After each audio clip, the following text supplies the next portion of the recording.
Le drame de la France, si vous me permettez, j'ai écrit quelques articles là-dessus aussi dans le temps, en particulier en anglais, pour expliquer à mes clients dans le monde entier ce qu'était la France. La France fait deux erreurs logiques absolument incroyables. La première, c'est de penser que ceux qui ont fait les meilleures études sont les plus intelligents. C'est pas vrai du tout. Mais c'est très difficile à faire admettre. C'est très difficile à faire admettre, mais ça, là, quand j'étais dans mon université aux États-Unis, j'avais un professeur que j'aimais beaucoup qui nous avait un jour posé la question: pourquoi croyez-vous qu'on cherche à vous embaucher? Vous savez, j'étais dans une business school. Oui. Mais on avait tous dit, mais il est idiot ce gars-là, quoi.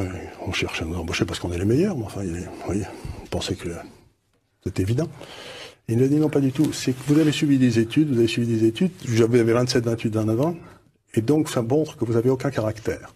Si vous avez eu le moindre caractère, il y a longtemps que vous auriez créé votre entreprise. Et donc, vous avez montré que vous étiez capable de répéter ce que vous disent les professeurs, et c'est ce qu'on appelle l'intelligence. Mais ça n'a rien à voir avec l'intelligence. Dans la vie de tous les jours. C'est comme les officiers d'état-major, si vous voulez. Gamelin qui a qui a foutu la France en l'air, il était sorti premier de Saint-Cyr. Et premier de l'école de guerre. Ça n'empêche qu'il a foutu la France en l'air. Donc, première erreur, intelligence égale études. C'est pas vrai. Deuxième erreur, c'est de penser que parce que vous avez fait les meilleures études, vous êtes le plus à même de prendre des décisions. Il n'y a aucun rapport entre les deux. Il n'y a pas de rapport, en effet. Il n'y a pas de rapport entre les deux. Donc, à partir de ces deux erreurs, on a bâti un système d'éducation qui fait monter les gars qui ont une mémoire de cheval et qui n'ont aucun caractère.